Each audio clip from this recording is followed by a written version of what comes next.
আসসালামু আলাইকুম। কেমন আছেন সবাই? আশা করছি সবাই খুব ভালো আছেন। আমি আল্লাহর রহমতে খুব ভালো আছি। তো এখানে আমি 5 কেজি মাংস নিয়ে নিচ্ছি, আজকে বিরিয়ানি খাবো সেজন্য। তো এখানে শুধু কাইটা সাজ করে নিয়ে আসছে। এখানে 2টা মুরগিতে 5 কেজি বরাবর। তো এই যে প্রসেসিং করে আনছে, আমি কাইটা ধুয়ে সব কিছু এখানে আমি দিয়ে দিচ্ছি।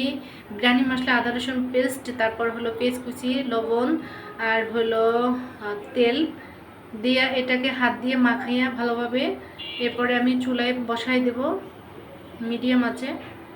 আর মুরগির মাংস যেহেতু, তাহলে হইতে বেশি একটু সময় লাগে না। আর বিরিয়ানি তো তো দুধ অবশ্যই দিতে হবে, দুধের কোনো বিকল্প নাই। আর এখানে আমি দুধটা ভালোভাবে ঘন করে নিচ্ছি। এই যে আমি মাংসটা মাখাইয়া তারপরে আমি চুলার উপরে বসাই দিচ্ছি।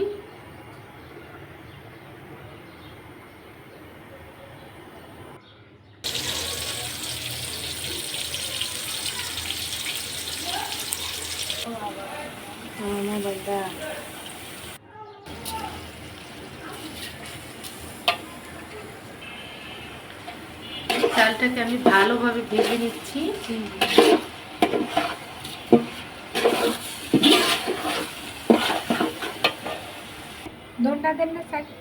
মাংসটা কষাই নিচ্ছি, সেই মাংসটা আমি চাল ভাজি এর ভিতরে দিয়ে দিচ্ছি।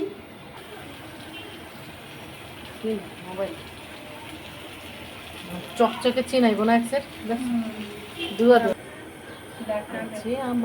এখানে আমি দুধ দিয়ে দিচ্ছি। দুধ দেওয়ার পর আমি ফুটন্ত গরম পানি দিয়ে দিচ্ছি, পরিমাণ মতো দিয়ে দিচ্ছি।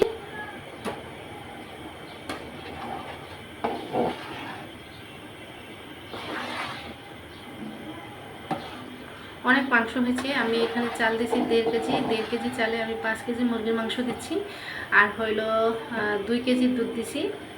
আর যেটা বলতে চাইছি মূলত 2টা মশলা দিচ্ছি, 2 প্যাকেট। 1.5 কেজি চালে আমি 2 প্যাকেট দিচ্ছি। এই যে আমার হয়ে গেছে। জানেন আপনারা ক্যামেরায় দেখতে পাচ্ছেন কিনা, ওইভাবে সুন্দর আসছে কিনা, কিন্তু এত সুন্দর রান্না হয়েছে, মাশাল্লাহ দিলে মাশাল্লাহ, অনেক টেস্ট হয়েছে। আমি আরও একদিন বিরিয়ানি রান্না করছি কিছুদিন আগে, বলতে সেদিন অনেক টেস্ট হয়েছে।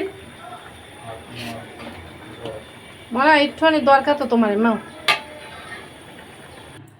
এই যে অনেক সুন্দর হয়েছে। তাই হলো আজকে বিরিয়ানিটা হলো আজকে 17তম রোজার ইফতারির জন্য, আর আমি 18তম রোজার শিয়ারের জন্য এখানে মুরগির মাংস দিয়ে পটল দিয়ে রান্না করছি। পটল আর শসা যা বাসায় ছিল তা দিয়েই, মানে এই যে হাড্ডি কুটি গিলা করে যে মাখা, এগুলো দিয়ে আমি পটল আর শসা দিয়ে শিয়ারি খাওয়ার জন্য রান্না করতেছি। আর এখানে